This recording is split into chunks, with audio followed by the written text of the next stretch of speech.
Welcome to the Move with Tank podcast with your host, Dr. Michael Tansini. He is a doctor of physical therapy, owner of Ground to Overhead Physical Therapy, a strength and conditioning coach, former college athlete, 4-time CrossFit regional athlete, and a national level Olympic weightlifter. On the show, he will cover ways for active individuals and athletes, just like you, to stay healthy and improve their performance without the need of surgery, injections, and pain medication. If you ever have any questions for Dr. Tansini, which you would like answered, send over an email or message through Instagram at drtank_DPT. So without further ado, here's your host, Dr. Tank.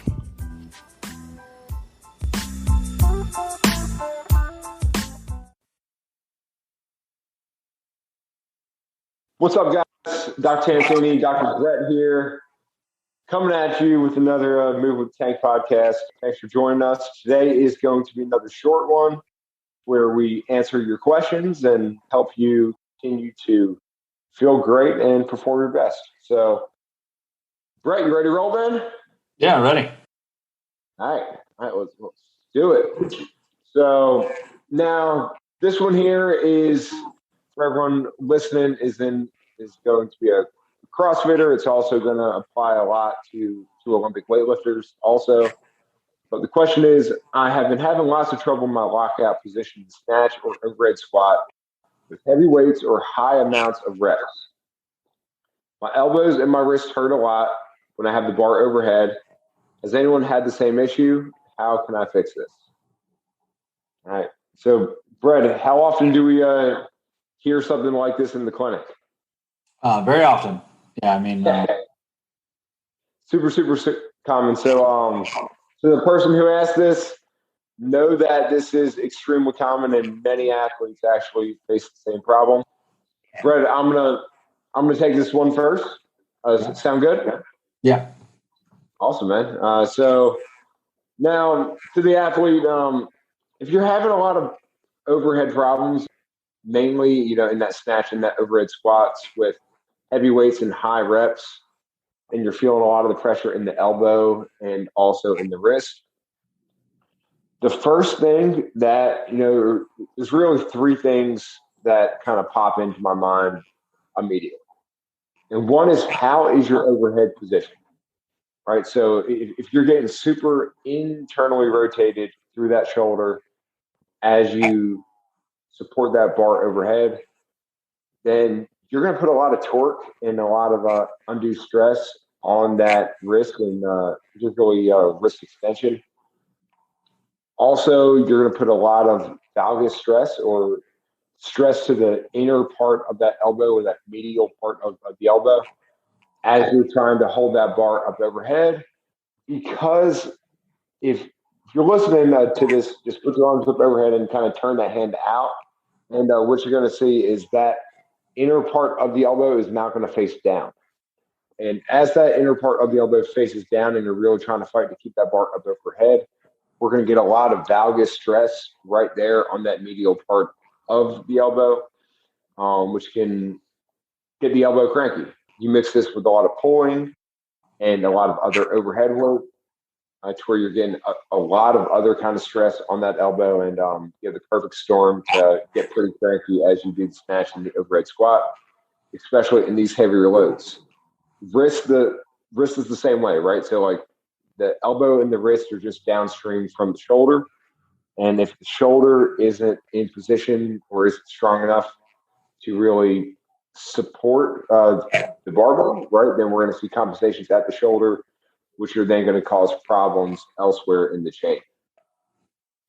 The next thing is when you look at heavier weights, and the third thing with high reps, right? So heavier weights and high reps both kind of cue me into the idea of you're hitting a threshold in your capacity in both strength up overhead or strength up overhead in those higher percentages or higher weights, to where you're just breaking down and you're not doing a good job of maintaining that shoulder positioning. And two, on high amounts of reps, right? So you're also hitting capacity issue there to where you're unable to, maybe with that lighter load, you start out and your shoulder positioning is okay for like the first few, but as soon as you get into those higher reps, you get a little bit of a fatigue on you. That shoulder really starts to dump forward. Get a lot of issues, with the time under tension, with the elbow and that wrist.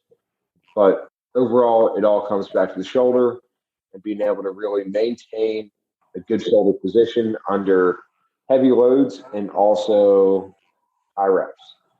So, Brett, what are your thoughts here, man? Yeah, same thing. So, like you said, shoulder positioning. So most people can lock out their elbows and have plenty of wrist extension, especially if you're stacked to the bar. So looking at that overhead shoulder positioning to see why you're having trickling down effects to the elbow and wrist, but also you could even go look further down the chain. So like thoracic spine, maybe you have people that are real tight to the thoracic spine and maybe their shoulder moves really well, but they're having to compensate for that thoracic spine.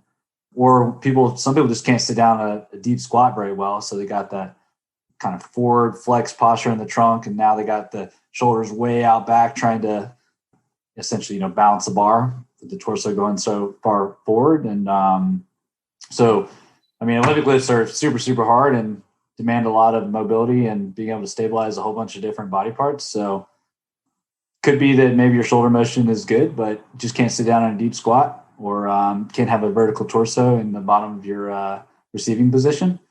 And then people just progress it too quick. I mean, they're super, super difficult lifts. So you're not going to be putting on 10 or 20 pounds every single week. I mean, spending a lot of time just with the bar or like very low weights, just trying to work on technique, work on your overhead stability, doing some accessory stuff would go a long way.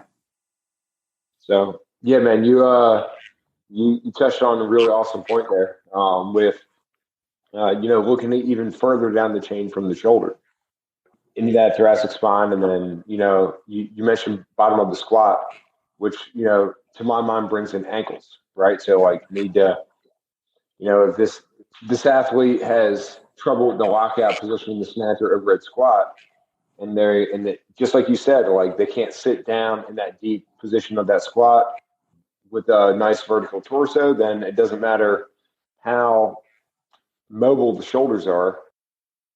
If, they have a ton of forward trunk lean, they're going to start seeing compensations with that through that shoulder complex, which is ultimately going to impact the elbow and the wrist. So yeah, man. It's great. Awesome point there. So sweet. All right. So, man, I hope that answers your question. How do you fix this? Well, in short, look at your shoulder, get a better overhead position, really try and show that armpit forward as you're pressing up on that barbell to really try and keep a nice stacked wrist, nice externally rotated shoulder, okay? But also, just like Brett was saying, take it further down the chain and make sure your squat mechanics are good, make sure your ankles are good, make sure you can actually stay vertical as you do that overhead squat.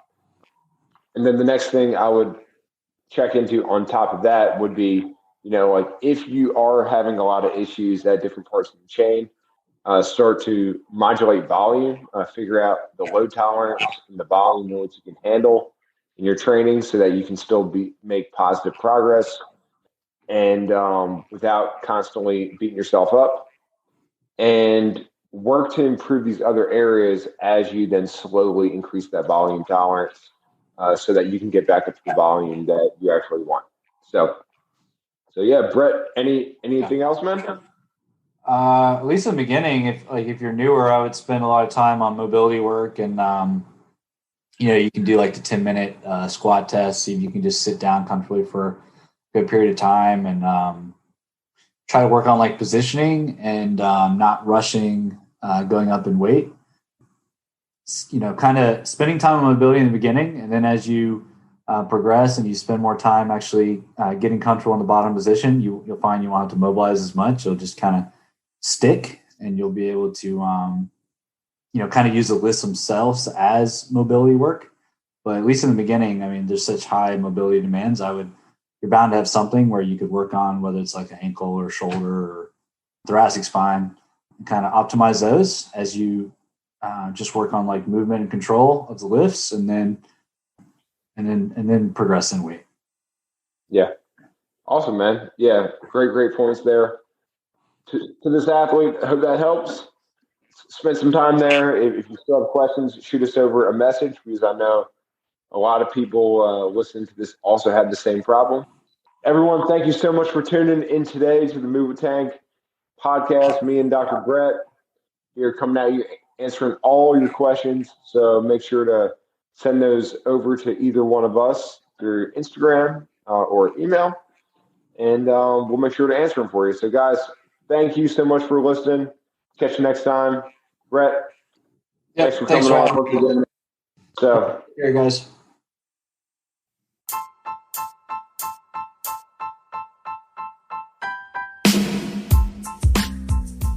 Okay, guys, thanks for listening to the podcast today. I hope you found the content useful, and I hope it helps you avoid an unneeded surgery or an unneeded injection in the future.